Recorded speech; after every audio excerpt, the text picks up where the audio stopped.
With good news for today from Baptist Press, I'm Brandon Porter. About 400 Ukrainian Baptist congregations have been lost in Russia's war on Ukraine.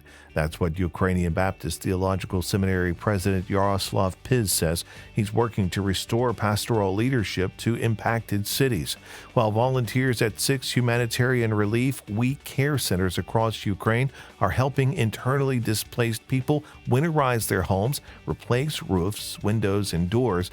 Pyzh says the real challenge for the seminary is to rebuild pastoral leadership in places pastors have been displaced.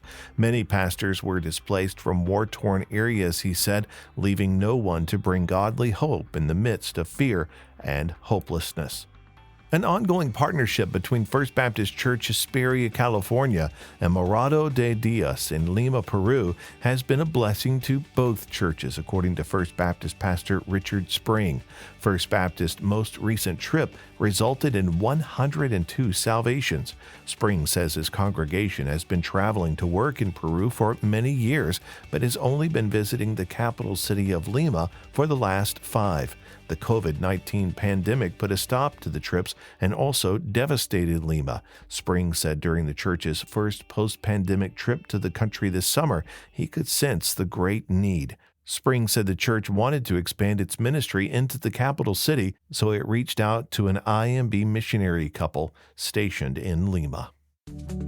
Good News for Today is made possible through our friends at the Voice of the Martyrs, a nonprofit organization that serves persecuted Christians around the world. Founded in 1967 by Richard and Sabina Wurmbrand, VOM is dedicated to inspiring believers to deepen their commitment to Christ and to fulfill His Great Commission, no matter the cost. Find out more and sign up for their free monthly magazine at vom.org/goodnews.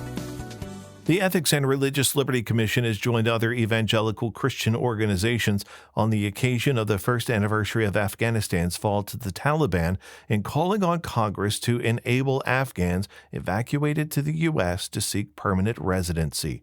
The ERLC and other members of the Evangelical Immigration Table asked senators and representatives in a letter to approve legislation that would permit Afghans living in this country on temporary humanitarian parole to request permanent legal standing.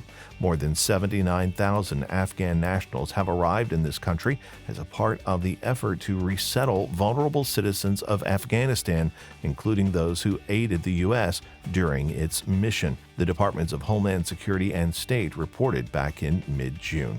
You can read the full story at our website, baptistpress.com.